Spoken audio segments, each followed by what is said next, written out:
Okay, here's a really cool top that we just made. This is going over solid surface. We're going to show you all the steps in this video of how to turn your old solid surface into really neat countertop material. This is Stone Coat Countertop Epoxy, and here's how you do it. Stay tuned.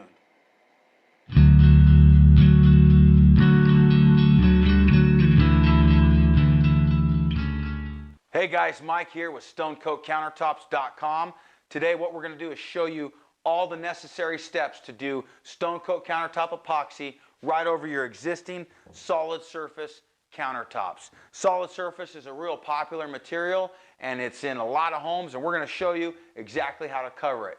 First things you need to do is you need to clean your existing countertops. What we like to use is a product called TSP, or trisodium phosphate. This is found at any hardware store. It's very common and you don't need much. You just need a little bit of it right there on the surface. This is a concentrate mixed with some warm water, and we're going to wipe down our existing surface. You need to pay close attention to areas like your cooktop and your sink and your stove, all these areas where grease and grime could have built up over the years, and just do a really good job sanding those down. Cleaning those. Now, after we've used our TSP, we're going to follow up with some Windex. Windex does not leave a residue, so we like to finish cleaning with some Windex. Windex is just a great all-around cleaner for what we're about to do here. So I'm just going to wipe that counter down a second time using some Windex, get those edges, and we're about ready for our next step. So when I'm doing a small piece like this, this particular piece I'm going to use in a home show, and so when we do that, we're going to mask off a little section of this existing counter so that we can show people who are looking for this type of process and product in their own home is that this is what this counter used to look like, and here's what we turned it into. So to do that, we need to mask some of this off so that people can see what it's going to look, what the potential of their counter is.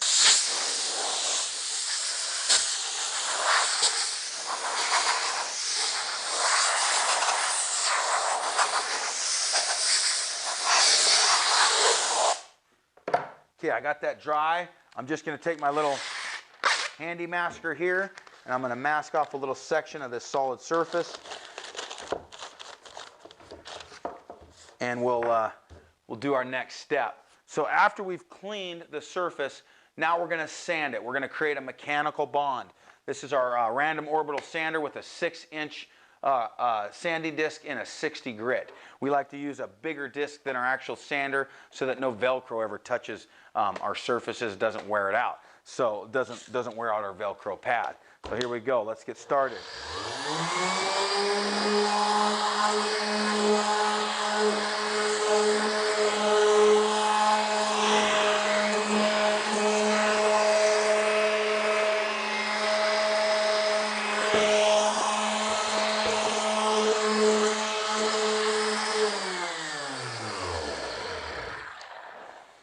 Okay, we got that sanded and roughed up. I could see some scratch marks. That's exactly what you want to see. After you've cleaned it and sanded it, we're going to wipe down that dust from the sanding. Boy, that feels different. It's all clean and it doesn't feel how it used to. It's good. It's ready for our next step. The next step is applying a bonding primer. We carry this bonding primer on our site. It comes in an 8-ounce container, and this 8-ounce container will do 30 to 35 square feet of counter just with 8 ounces. So that'll help you figure for your own personal job. We like to use this over granite, solid surface, ceramic tile. You can go over cultured marble. You can go over laminate. It's a very universal primer for slick, smooth surfaces, and it makes things bond like you wouldn't believe. And so this is a very important step. Do not skip this step when going over your existing Corian. Let's pour a little bit of that on. Remember, thin to win with this product. You don't need a lot. And we're just going to roll that out quickly. Doesn't take long. A very easy step. And you're just going to apply a nice thin coat.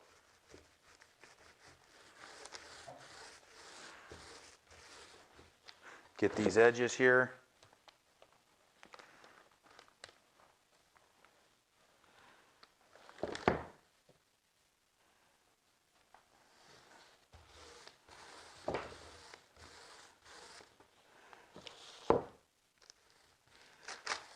Okay. So I'm going to come back. This takes about 30 minutes or so to dry. You come back when that's dry and you're ready for your next step. Okay, this is that piece of solid surface Corian that we've already applied our bonding primer to. And now we're going to do the next step, which is applying a coat of paint and primer in one from Home Depot. You can get that in any shade that you'd like, and you can just go ahead and put a base color down on top of the primer. If you like the gray primer as your base color, by all means you can use that, or you can apply a base color. In this case, we're going to do a natural gray. It's just a real neutral base color, and we just apply that with a little 6-inch weenie roller just like this, and it's really an easy step to do. So we're just going right over that existing bonding primer, but because that bonding primer is nice and dry and it's on our solid surface, we've already sanded it and cleaned it. Now we can start doing these coats without worry, because this is going to bond really well. I'm going to go around and do the front edge here. All right, and then I'll just back roll it one time. And probably we'll only need one coat because we've already done that bonding primer. It's not a porous surface, so it's just going to accept that coat really nice. So there you go. There's our solid surface. It's got the bonding primer on as well as the paint and primer in one as your base color. We'll come back after this is dry and show you the next steps. Okay, we got our solid surface all ready for the next step. What we're going to do now that that paint and primer is dry, we're going to add just a little bit of color and fog a little bit of spray paint on this just to give the base some interest, so that if you see through all of our effects down to the base, it's not just a solid color. We like to fog some spray paint on there, especially on the edges, so that when you see those vertical edges, it looks more realistic. So let's take just some black and white, and I'll show you what we're going to do here. I'm just going to fog some black right there on the front. We'll come around this, just fog it on the side, fog it over the top, and we're just going to do that with some white as well. And the white's not showing up too much, but it starts to get in there and put, there we go. I wanted this can of white starting to dye. There you go. There's some cool speckles in it, and that's going to look really neat as an undertone for our next step. We're going to let that dry. Doesn't take long for that spray paint to set up, and then we'll be ready for our Stone Coat Countertop Epoxy.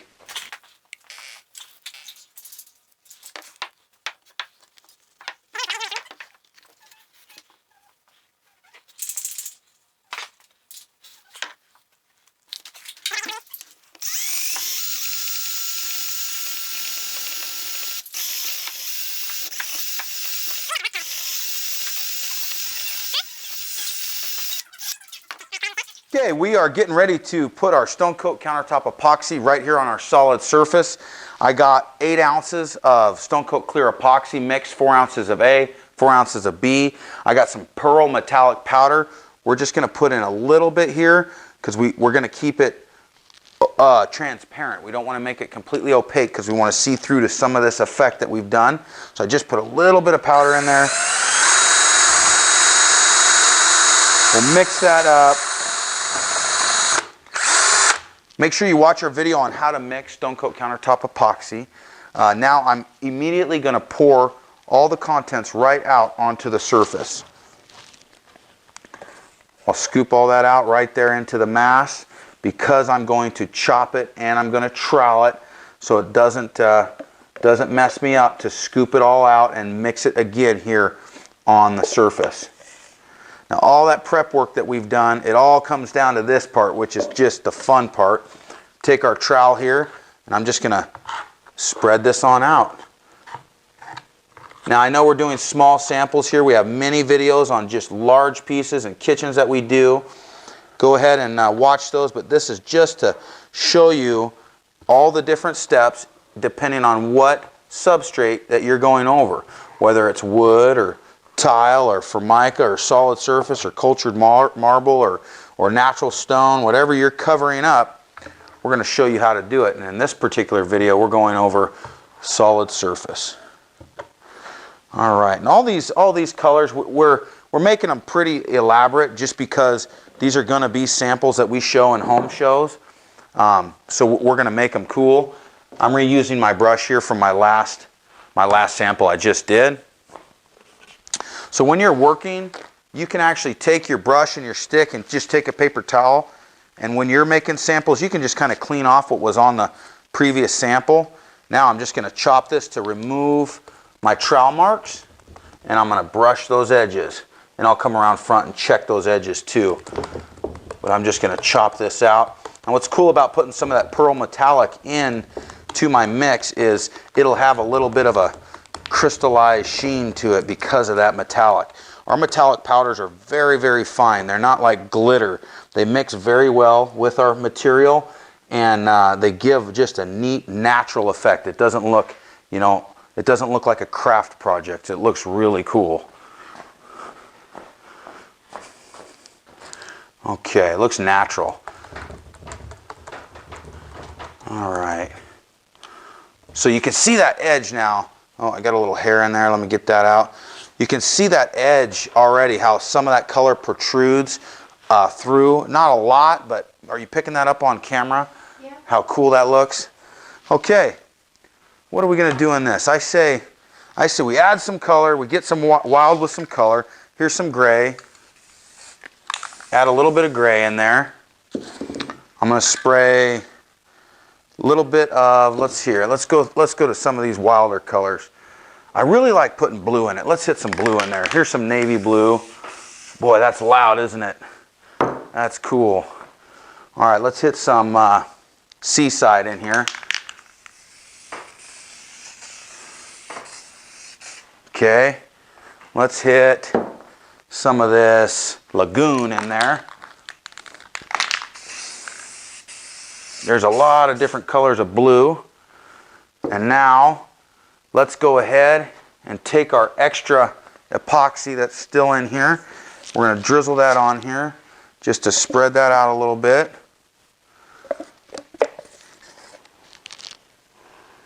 Okay, and then we're going to take our brush. We're going to move all these together here. Get this little chunk out here.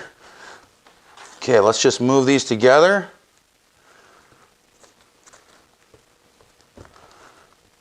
Okay, that's a pretty color already.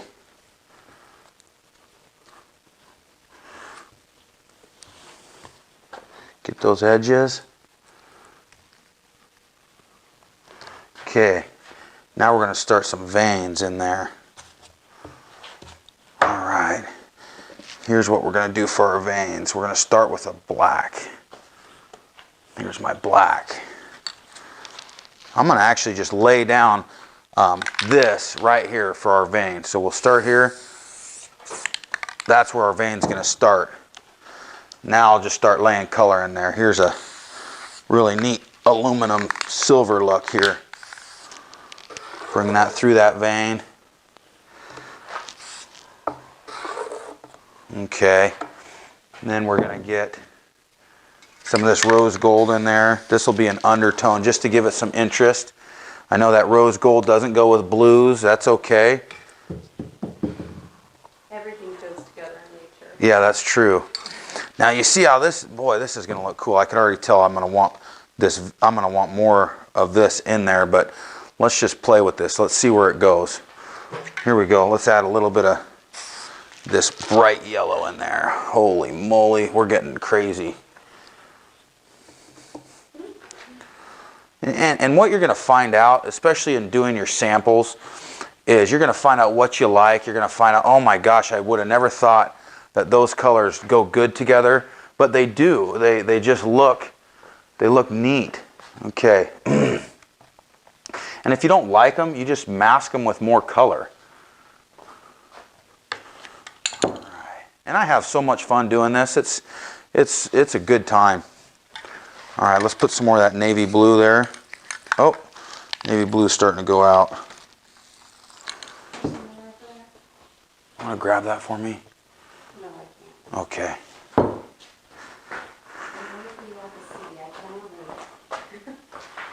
All right, there's some navy blue. Pulling that through it. Okay, let's get some orange in there.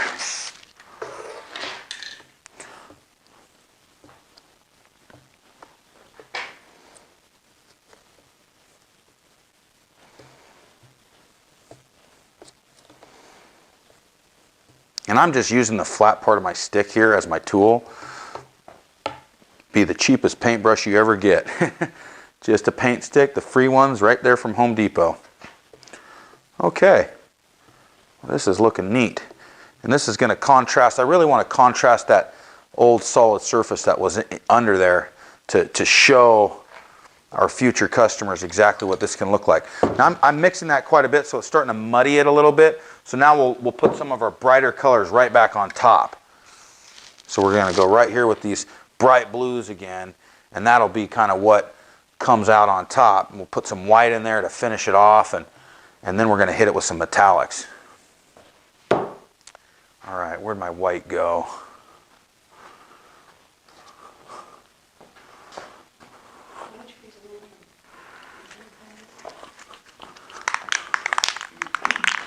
All right, here's some white. Put some of that in there. Yeah, it'll brighten this up, make it look really neat.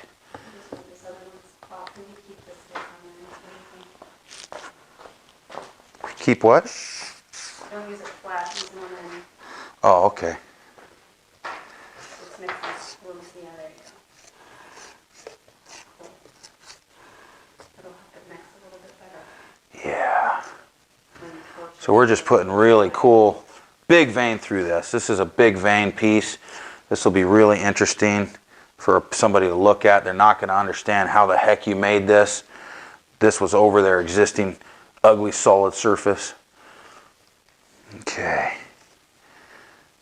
All right, let's, I want to put a little bit more of this real bright blue through there. Mix it with that white.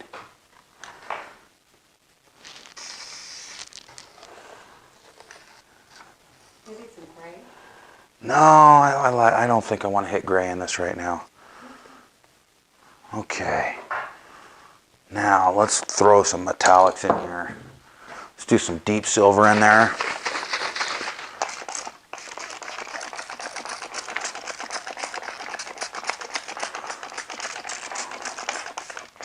There we go.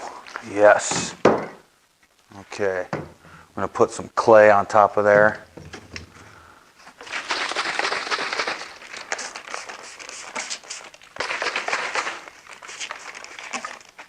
Okay, now I'm going to take my stick. I'm going to hit that again, just to meld some of that.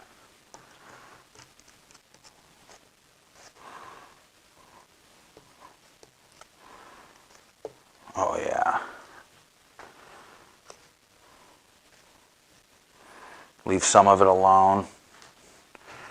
And this is just going to look like beautiful wild. I don't know. It's going to look neat. I like it. Oh my goodness. You can see my techniques are not, so if I don't like something, I just kind of, as I'm moving this, it's bringing up color that I had down there.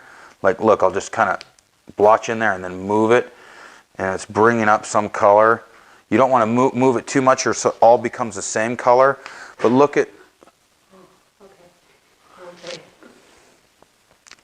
and then you could see I did, you know, that dark black here, and then I did all those blues and white right here. I added a lot of clay here, and then just the sediment of that just looks beautiful. Wow.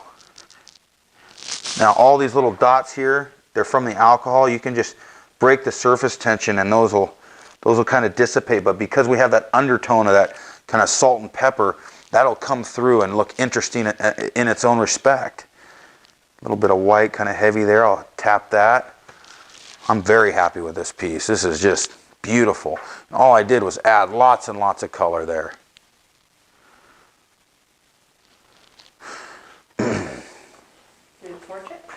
Oh, I got to do something with the side here. It looks plain. So what I'm going to do is I'm just going to grab some of these colors that are around here and just kind of brush that edge. All right, spray a little bit of black on there. Oh, here's some copper. I'll spray some of that right here on the edge. And I'll just brush that in. Oh, that looks cool. That looks good. I'll just spray a little bit on this corner just to show that it's meant to be there.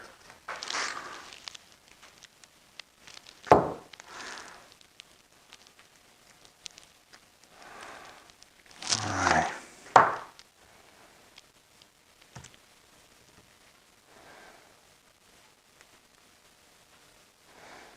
Very cool. Touch that copper just a little bit. If you don't like something, you want it to move, at the end I kind of finger paint and just look at what I don't like, what I do like. I'm digging this piece. This is neat. Over here on this corner, it looks just a little fake. I'll just rub it. That looks better. All this color right here, you can dig from down there. If you need to touch something up, you can just use some of that color just right off your deck there. The nice thing about Stone Coat Countertop Epoxy is you have so much working time with the material. Even if this was a large piece, you have a lot of time to play with it. But that's also why we do a second clear coat on top, is because if you play with this longer than you should, it's not going to set off and just start curing immediately. It just won't level back. It'll be kind of bumpy, and that's why you do a second coat where you're not playing with it. It's going to lay out over the material and stay nice and flat. Now we're ready to torch, and so here's where you can really do a neat job because I can take this whole piece now and I can move it with a torch. If I wanted everything just to shift this way, like through here, like, you know, when in nature, when this rock is forming, sometimes you'll have this rock going straight, but all these layers will kind of move in one direction. So let's do that. Let's do that with the torch here.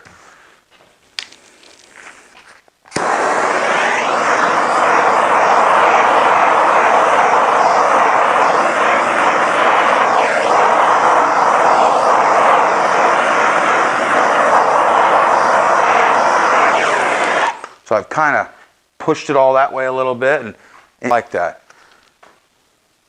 Touch it and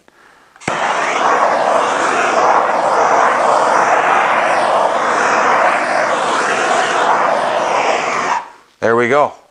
I like it. I'm actually going to add a little bit more white here because I liked it with some bright white there. Let's do that.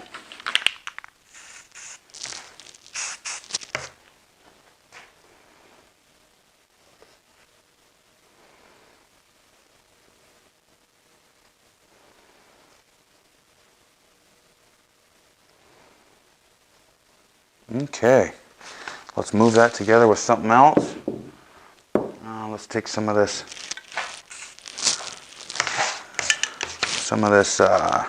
what is this? Seaside. There we go. This will finish it off nice.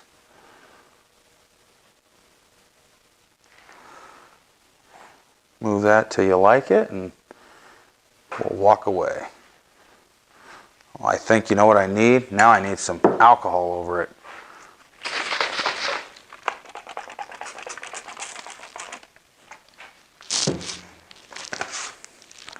Move that alcohol in there just a little bit. Yeah.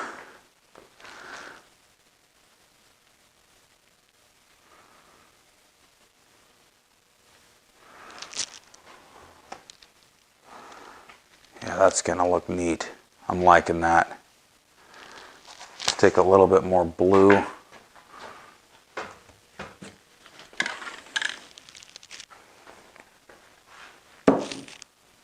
Let's get this Lagoon here.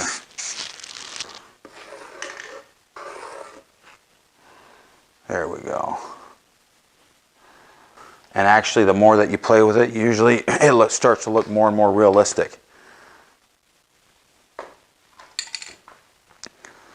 Yeah, we're going to leave it right there. Yeah, I'll torch it one more time.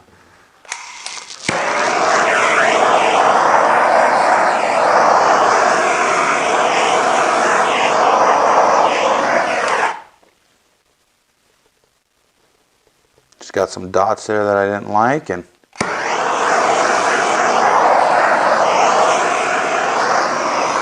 there we go. That's beautiful. Okay, we let our solid surface sample dry overnight, and this actually, it wasn't on a perfectly level plane when we let it dry, so the material actually kind of moved on us overnight, which it looks really cool. You know, we didn't even intend that, but it came out really neat.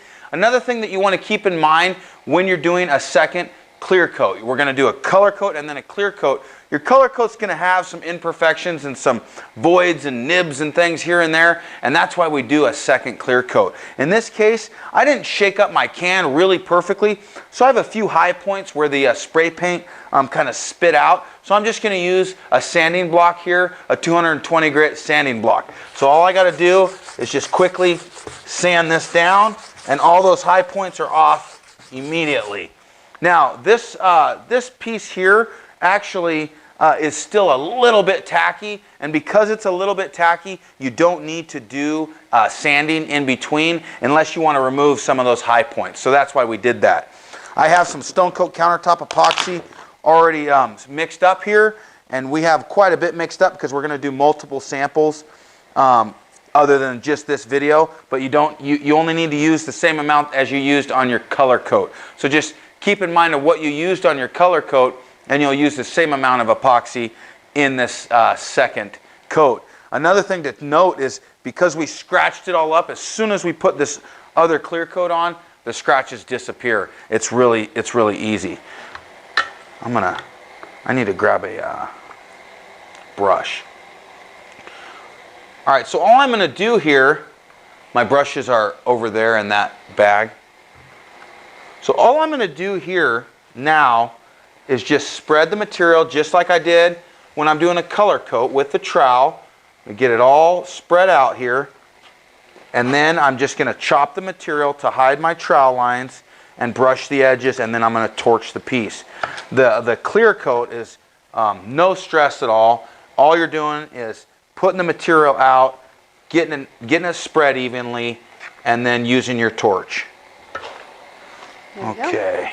I'm going to prime that brush a little bit, and then we're going to just get in here and chop this piece out. Now I had a few voids and stuff like that where it went down to our base color, and you could see that salt and pepper look through that little void, and that looks like a little chunk of coral or something in there. I mean, it's really cool. This piece reminds me of the ocean. Really like, almost like an abalone shell or something like that. It's really a neat look. And everybody has their own taste. Some people really love a piece that we do, and some people hate it. It's just all about color and what you're going for. If you have certain color tastes, then that's what you use. Okay, so we got that spread out. Now all I'm going to do is torch this, and we're done with the clear coat. And as you torch this, those bubbles just all pop really well. Okay, I have a little void here that's not filling in because of the surface tension. So just move my finger over it, and there it goes. It fills right in. Now it's going to appear kind of wavy and bumpy for a little bit, and the material will self-level. So I'm going to torch this, and I'll come back in about 5 minutes and torch it again, and then I'll come back in another 5 minutes or so after that and torch it again. I'll look at those edges, make sure I didn't miss anything. I'll look at this front edge, and everything's looking good. We'll put this away and do our next piece.